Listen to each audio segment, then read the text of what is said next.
A three-sided toothbrush can brush three sides of a tooth all at once. This might be preferred if the person you support cannot tolerate toothbrushing for very long. Before you start, have the person sit in a comfortable chair and relax their head back or lay down with their head in your lap. With a pea-sized amount of toothpaste on the toothbrush, place the toothbrush on the bottom back teeth or molars on one side. You will need to put moderate pressure on the toothbrush, enough so the side bristles are touching the teeth and the gums at the same time.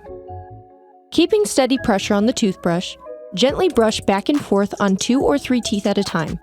Move to the next few teeth and repeat, ensuring that the toothbrush stays pressed down. Continue across the front teeth and around to the molars on the other side of the mouth.